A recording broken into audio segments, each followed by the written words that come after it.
All right, Elton, you want to introduce Donna? Oh, sure. Okay, coming up, we have one of our sponsors, and she has participated and supported our endeavors for a little while, and we're thankful. We are glad to have her with us to present.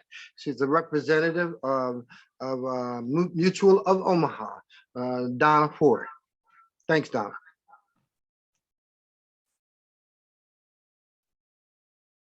Well, thank you very much, Elton. I think everybody knows me except maybe April. April, just as a quick bio on me, I did spend 30 years in the U.S. Air Force. I actually did serve right there at Seymour Johnson Air Force Base in Goldsboro. I also served some duty at Pope Air Force Base near Fayetteville. So I'm very familiar with the North Carolina area and enjoyed my time in my service there. I also met my late husband in Raleigh, so I have a soft spot for Raleigh as well because that's where we met. So Raleigh. North Carolina is like almost like a second home to me. So yeah, right. But it's great to meet you, and I hope we get a chance to learn more about your nonprofit. You'll find that most of the people in this group do something already with community service or support a lot of nonprofits. So you'll find a lot of people here that want to help you and do everything they can to support whatever your organization is doing. In fact, if you have events coming up where you need volunteers, let us know. I'm sure some of the people here in the group that live in Goldsboro would actually help you. So let us know when you need volunteers, and we'll try and rally a group to come and yeah. So I'm Donna Ford. Thank you so much. I now run my own business with Mutual of Omaha.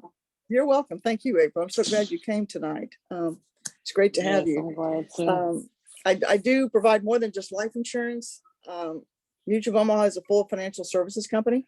So if you need assistance with something like a retirement plan, and it's a broad array of services we provide: cancer plans, dental plans, vision plans, Medicare plans, obviously. We do long-term care. We provide disability insurance. A lot of people don't have disability insurance. Think of it this way: if you weren't able to work because you got sick or injured and you were laid up for a while, Mutual of Omaha provides you a tax-free check every month to make up for a lot of your income that you've lost because you're not working. So that's what disability insurance is for. And there's a lot of other things that I provide, but that kind of gives you a sense of the portfolio I have. Now, I'm licensed in a lot of different states. So if you have family in another state, I'm probably licensed in that state. So just let me know if there's something I can do for both you and your family. Next slide. So what we're talking about tonight is financial strategies. And we're going to do kind of a one over the world look at what a healthy financial strategy would look like. Here's the agenda we're going to talk about tonight. We're going to talk about evaluating that strategy and figuring out what you need, defining it and refining it, having a plan, right? And then going after it. Because it doesn't do any good to develop this wonderful plan and then not take any action on it. So we're going to give you all the steps you need to make this a potent part of your financial wellness going forward. Next slide. So in a financial strategy, one of the key things about getting going is just finding out where you are right now. And part of that is figuring out, well, am I ready to retire? And when will I retire? And what will that look like? We've kind of talked about this before, but it's really important the first day you start to work to think about retirement. I know that sounds a little odd because, you know, you may be in your 20s or 30s and you're starting your first, full-time long-term career. But that's when you have to start putting away money for retirement. That those very first paychecks, you get into the habit of setting aside money for retirement, whether it's a little bit of money or a lot of money. You've got to put something away for your future self, because at some point you do want to retire. You want to step back and you want to retire. So you got to think about it from the get-go. So don't fail to plan. Here's some things that are important for retirement now that maybe didn't affect some of our ancestors. For one thing, we're living longer, much, much longer than even some of our great grandparents. So some, like my parents and my grandparents, had very short retirements, maybe 10, 15, 20, or 25 years. Most of us here are going to have retirements that could go 30 years, maybe even longer, depending on when you retire. So imagine trying to stretch your retirement money to last over a 30-year time frame. It's important to think of it that way. I'm going to spend a lot of time in retirement, so I got to have a lot of money to make it stretch, right? Also, there's very few pensions left at all anywhere. The only reliable source of a pension right now is the government. Luckily, fortunately, Reg and I both retired from the military, so we have pensions. The average American does not walk around with a pension, nor the ability to even gain a pension. So we now, the people that, don't have pensions, you have to create your own pension. You have to have a very, viable retirement plan to make it last for the 25 or 30 years you need it, right? The impact of inflation. Imagine that you retired this year. Say you were eligible for retirement and you retired in 2022. Think of how bad your retirement looks right now because inflation has just eaten away at your money. And this recession you're in, and yes, we're in a recession, regardless of what anybody tells you from the government, we're in a recession, is hurting you in retirement. The only way you can prepare for something like that is you got to have extra money set aside to make up for the fact that you could enter your retirement during a period of economic downturn. So you got to have enough money set aside to weather that downturn. Because I guarantee you, people that are in retirement years right now, they're really having to stretch their money. Because remember, they're on a fixed income. Their earning years are over. So they've got to stretch every dollar they can. And then there's the insecurity of Social Security. We all know that in the 2030 range, sometimes it's 2032, 2033, the federal government says they're restructuring Social Security. That's probably going to be a reduction of funds, right? Going to each individual person. So for all of us that have been putting money into Social Security, expecting to get some kind of a nice, decent, outcome from that, it's probably going to be a different program than when we started putting money into Social Security. But that's the reality of it, because the fund is running short of money and the government's been borrowing from it for decades to fund other things, right? And here's the other thing that we don't think about, right? What about medical bills? You could have a medical crisis that unfortunately erodes your retirement funds because you're spending a lot of money taking care of that medical crisis. You could have some high medical bills. You could have some long-term debt that results from that crisis. So you have to prepare for contingencies that right now you don't think you're going to have. Next slide. So these are all things to consider when you're thinking about evaluating your retirement planning. The impact of taxes, right? So you may have started your retirement plan when taxes were low. And then, over years, taxes only go up, right? They never get reduced. So you have to prepare for the fact that by the time you retire, the tax situation that you're entering into is vastly different than the one you started with. The taxes are higher and it's going to erode into your retirement money. Now, if you have a Roth IRA is a good opportunity. If you've never thought about starting one, you should. A Roth means you've already paid the taxes. So when you take the distribution from the IRA, there's no more taxes involved, right? So they're a great solution for people that want to put away some money and not have to pay taxes in the future. Because here's the thing, when you start your Roth, taxes will hopefully be a little bit lower than when you go and pull them out for retirement. So I strongly encourage you to look at a Roth IRA. If you've never thought of one, think about it, right? Life insurance, a great place to ensure that you've got money for retirement and to avoid taxes. You may not be aware of this, but all of the money inside of a life insurance policy is tax-free. I didn't say tax deferred, I said tax-free. So if you have a permanent long-term policy that's a permanent policy, all the money that accrues in the policy, which is yours to spend, is accruing tax-free. And when something happens to you, the money from your life insurance policy goes to your family, right? All that conveys tax-free. So if you want to leave a potent legacy for your family, leave a life insurance claim, because that's tax-free money. Annuities are another source of a good place to avoid high taxes, right?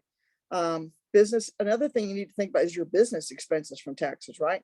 You may have some high taxes resulting from your business expenses, paying any employee benefits if you have employees, you have commissions and you have fees. So there's a lot to consider for you personally, for your tax footprint, and then the footprint of your business in terms of taxes. So preparing for retirement is more than just you. You've got to think about the business that you're running and the impacts upon that and your family when you decide to retire. So here's one way to start the process of getting ready to put together your financial wellness plan. You have to inventory your assets. So we're going to talk about what assets these are. You got to determine what your liabilities are. Liabilities are things like debt. These are things that subtract from your assets.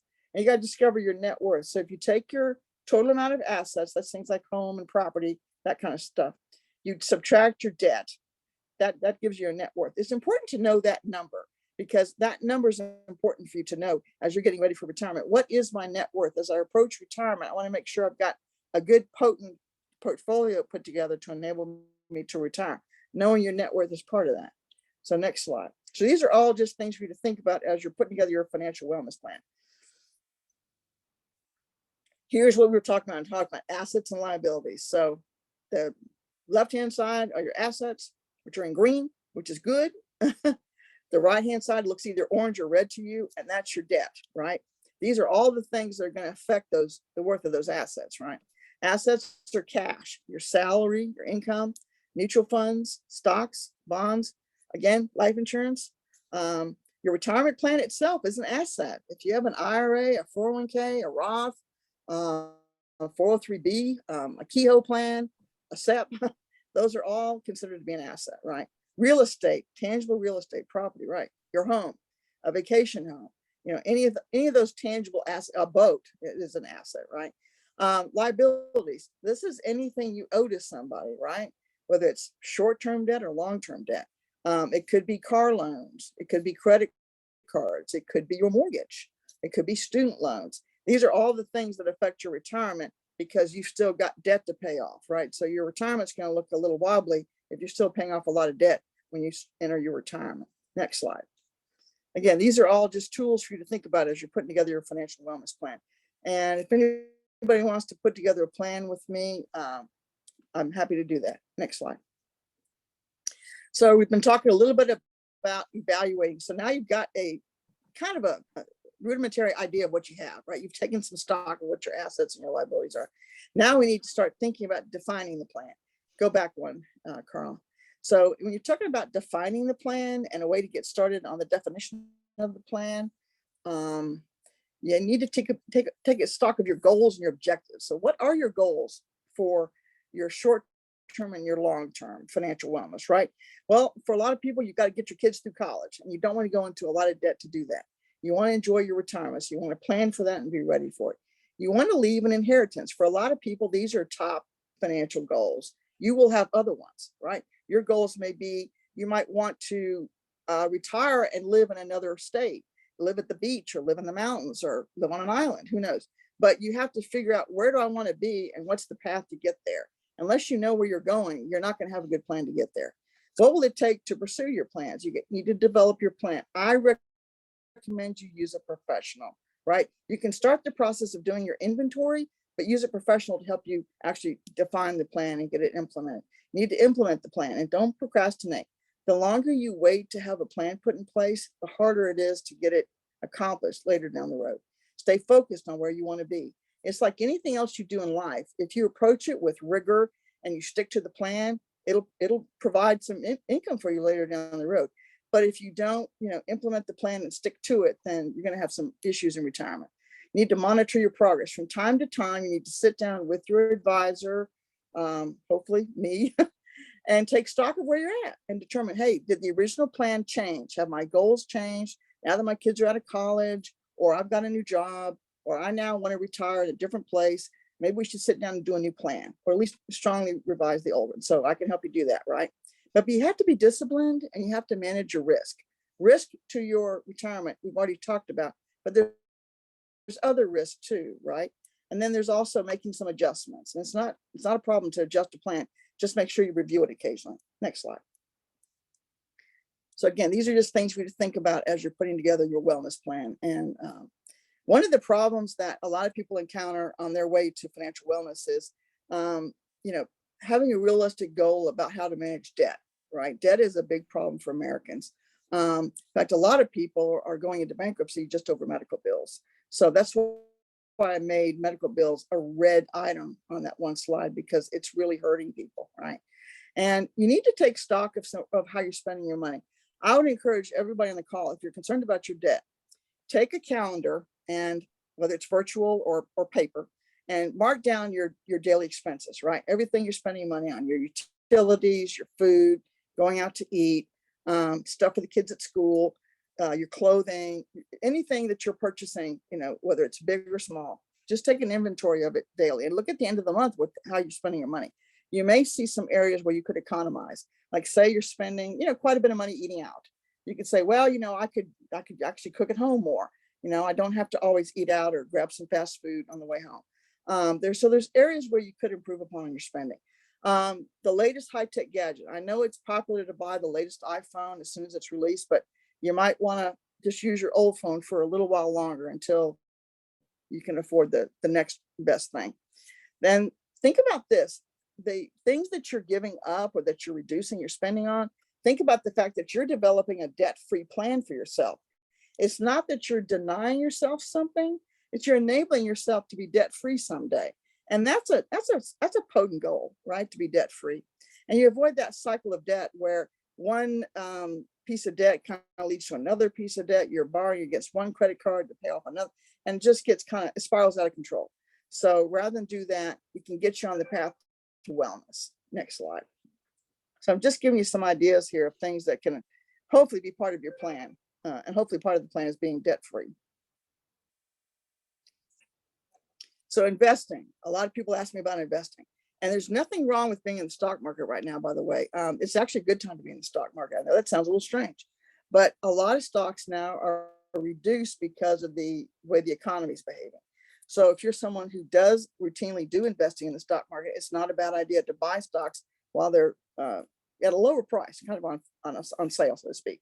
But you need to understand your debt, right? When you're young and you want to, go ahead and participate in the stock market, do it with aggression, because you have many, many years of income that can make up for the fact that one year you have your stock market portfolio doesn't do well, right? As you get to be midlife and older, you need to reevaluate how you're pursuing your portfolio, right? Because you don't want to be too aggressive in your later years. You want to be more conservative, right? Because you don't have that many income years yet to make up for that stock portfolio not doing well. So time is on your side. Don't worry about making investments even in your mid to later life. Sorry about that. I thought I'd turn my phone off. So time is on your side, right? You have time to make up for a portfolio that doesn't do well when you're young. Just be careful in your mid to later years. When you're almost getting ready to retire, that's when you get the most conservative with your investments. You start putting as much money away into those tax-free or tax-deferred retirement plans as you can, and plus put a lot of money into your tax-free life insurance, right? Because that'll do you well in retirement. Also, don't put all your eggs in one basket, right? I'm sure you heard that phrase when you're growing up. Somebody in your life told you that phrase, whether your mother, your grandmother, your grandfather. You need multiple streams of income, right? So think of it this way: how can I create as I want? So you're probably not going to have a pension, so you're going to have to rely on that 401k or that 403b to be a potent one. You've got to have some backup to the 401k in case you have a year like this where it doesn't do so well, right? Well, Social Security could provide some of that buffer, but remember, it's going to be decreased or changed by the time you retire. So other streams of income can be another side job, right? You could have a side hustle where you bring in income to supplement what may be affected when you retire. So there's lots of ways to create multiple streams of income. You could have an IRA that you take out when you're young, and then by the time you're ready to retire, it creates a stream of income. You actually start taking money from the IRA that's just been accruing money for you for years, and now you take money from that IRA to supplement whatever's in your 401k or 403b. You have a separate IRA account to do that. It could be a Roth, right? So multiple streams of income is what you want. Next slide. And life insurance can do that for you as well. You can take money out of your life insurance policy to supplement retirement. A lot of people do that. Next slide, Carl. So you've been talking about pursuing things, your goals, your objectives, and trying to put together your plan. Another way to invest money, so to speak, for your future self is to use things like bank accounts, CDs. Go back one slide, Carl. I think something went forward too quickly. Some other sources, right, of investment, all right, that are safer, right? These are some very safe investments for you, right? Savings accounts, they don't have a high interest rate, but they are a safe place to put money. CDs, again, not a high interest rate, but they're safe. Money market accounts, you could have some stocks and some bonds that are safer than what's in a traditional stock market. You have mutual funds, which is normally a very good source for investing. The key is be diversified, right? I don't know how many of you have a 401k, but you might be getting a pie chart in the mail that has all these little slices of the pie that you're invested in. One may say real estate, another may say international stocks, another may say domestic stocks. All these little things are in your pie chart, right? You want your pie chart to have multiple things in it. You want your investment strategy to look very diversified. with fixed and variable products, whether they're IRAs, annuities, just make sure that you have a different mix of things that are fixed and they're stable and things are a little bit more variable. Next slide. Like your grandmother always said, don't put all your eggs in one basket. So let's talk a little bit about life insurance and why that's important for risk management and for your retirement plan. Yes, you use your life insurance for your retirement plan. I'll explain now. So a permanent life insurance policy provides a safety net, right? You know that if something happens to you and that day that you're not around anymore, some money's going to go to your family. But did you realize that there's money that can accrue inside of the policy that helps you while you're still alive? It does, right? So look at it this way. Term insurance is the most affordable insurance you can buy, but it does expire. It expires in about 10, 15, 20 years. Some policies like mutual, we go out for 30 years, right? But it does expire. It doesn't build any equity, but it's a really cheap, affordable way to get insurance. Permanent life insurance lasts your whole life. You take it out once and you're done. You don't have to get any more life insurance. And it accrues money inside the policy called cash value, which is tax-free money. So think of it this way. You have two pots of money with your life insurance. One goes to the family when you go to heaven. The other one is your money to spend while you're still alive. We grow you a pot of money inside the policy, usually between 3 to 4%. So it's 3 times the value of a savings account, right? And we're growing that money for you to use anytime you want to. You can take out the money, to take care of a bad car repair. Say your car breaks down and you need $1,000 quickly, take it out of your life insurance. I took some out of my policy just last week to take care of something. So it's there to be like a backup savings account, except it's on steroids, right? It's got a really good interest rate. So it's like you're playing offense and defense at the same time, right? You're protecting the family, but you've got a plan to take care of you while you're still alive, right? You've got money to pull from for emergencies, for retirement, for vacations, whatever you need money for, it's in there, growing safely. And when you take it out, all tax-free. Next slide. I hope this is, if anything else, you guys have realized that you've got multiple options here with your retirement, right? Disability income. Okay. The reality is a lot of people get injured or get sick during COVID. A lot of people are using disability insurance to cover their income. Yes, COVID does qualify. If you get COVID and you're out of work for a while, your disability insurance will cover your income, right? So think of it this way. Who's going to pay you while you're sitting at home recovering from your accident or your illness? Some employers will pay you for a little while, but they may not pay you for as long as you need it. There's short-term disability and long-term. Mutual of Omaha has both. We have one that will take care of you for a year. And if it goes out to 2 to 5 years, we've even got funds to take you out that far. So we have a very potent portfolio of disability insurance. And think of it this way.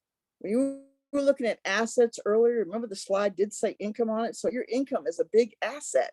If you lose your income, your family is going to suffer, right? Because you don't have that money coming in to take care of all your debt and all your liabilities. So don't just insure your possessions. I'm sure most of you have car insurance. For your mortgage, you've got mortgage insurance, you've got homeowners insurance. Think of it this way. What's protecting your income? That's what disability insurance is. It protects your income so that if you're injured or you're sick and you can't work for a long time, you've got a tax-free paycheck coming in from Mutual Omaha. Next slide. So always consider the fact that you need some disability insurance, and it's not that pricey. It's actually pretty affordable. Okay, here's the importance of having a financial professional, and then I'll jump off. So we've already talked about retirement planning. It's hard to do retirement planning by yourself, right? And now some of you may have a retirement plan through an employer, right? When's the last time an employer offered to sit down with you and help you figure out your retirement plan? Probably never. You go to HR as soon as you get your new job. They sign you in, they get you all you signed up for your benefits, and that's the last time you hear from those people. Well, this is why a retirement professional helps, right? This is what we do. Your budgeting and your debt planning. We can help you put together a budget, right? So that all those things you want to get done can get done. We need to explore some income replacement strategies. If you enter retirement and you have to retire a little early, which does happen to people for health reasons or maybe family problems, you need to have a backup plan, right? Because you may not work as long as you thought you were going to work, and you may not have as big a retirement plan as you hoped for. So that's why we have the backup with life insurance and Roth IRAs and all these other things we talked about tonight, right? Those are all things you can have kind of like waiting in the wings, so that when you retire and maybe your 401k was not as big as you thought it was going to be because it got eroded by inflation or a recession, you have a backup plan. safeguarding your future and your legacy. Everybody wants to have a nice future, right? We want to have a nice retirement. Well, there's ways to do that if you put together a plan and you stick to your plan and you get some help from a professional. Here's some other things I want you to consider. This has nothing to do with life insurance, right? You need to have a will. If you don't have a will, get one. Trust me.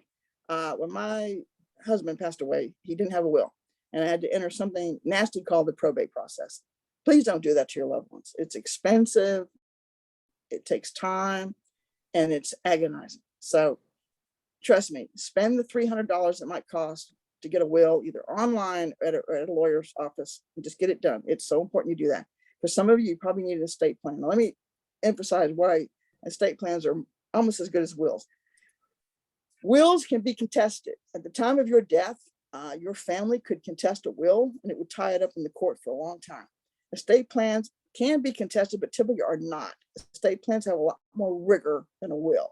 So you may need both. You may need a will and an estate plan, right? You need to have a power of attorney. Why do you need a power of attorney? You may reach the point where financially you're unable to make your own decisions anymore. And you want to designate someone that can make those decisions in the event that you're now incapacitated and can't do it. That's important to have that. A medical directive. You need to have someone that you designated. So in the event that you're in the hospital and you cannot communicate with your doctors what you need, someone can speak on your behalf. Someone's there to say, yes, I know this is what she would want or he would want. This is what I understand they would want done in the event of these kind of situations, right? That brings us to a living will. If you don't want to be kept artificially alive, that needs to go into a living will. That's part of your medical directive, and that needs to be detailed. That's why having someone take care of this for you is important.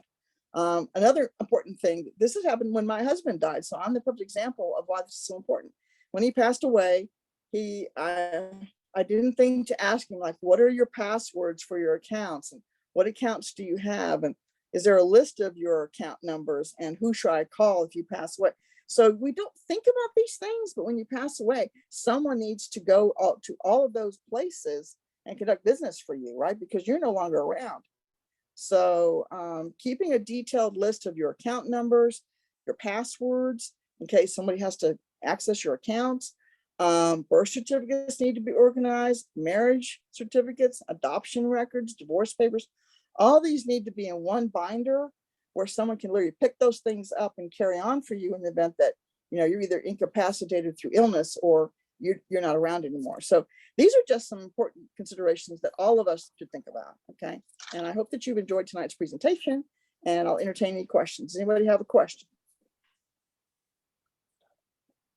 I don't have a question, but that is very good to have the information written down. I have that information written down at my home now for my daughter, just in case I go before her. When she comes to the house, I have the account numbers, what numbers to call, you know, so it won't be out of hand. Everything will be in order for her. So that is a great idea to have, you know, because you never know who's going first. So you can't always be prepared, but you can. No, you're right. Prepare. So Another important thing You're is so right. another important thing is to have it in a safe that is fireproof. I have my stuff Yes. in binders Oh yeah. in a safe Mm. that is fireproof. That way, if anything were to happen. I do have a question for you, Donna. Universal Yes, life ma'am. policies. Are you able to add more money to the savings portion of it if you Yes. ever had? Okay, so like you can make deposits. Yes. Okay, Yes. thank you. very good question. We Very can, good question. it can either be set up at the beginning of your, when your plan's put together, like for example, you can take out a universal life and just add a little extra premium every month, or you can do something later down the road. But yeah, you can add more money to the policies. Yes. Okay, Good question. thank you. Yeah, Mhm. also, that was a good presentation, Donna. I really appreciate that. This is a wealth series program. And so we're also trying to coordinate, protect ourselves, but we want to make sure we think about, you know, making provisions. Now, one element that you did want to identify was a SEP IRA, which is great. It's a single payment IRA. you put into an account, it generates value and interest. And I just decide, but also you mentioned stocks and bonds. Stocks are doing pretty well right now. And it's a good angle Right. to think about that for the future. But any other questions? All right, all right, all right. Man, that was awesome, Donna. Thanks, everybody. Yeah, thank you so much. Thank you. Also, now we have the good Thanks, pleasure Carl. of hearing her assistant or enabler, Mr. Carl Carl. is next, Uh-huh. yeah. And he's going to share with us details about himself.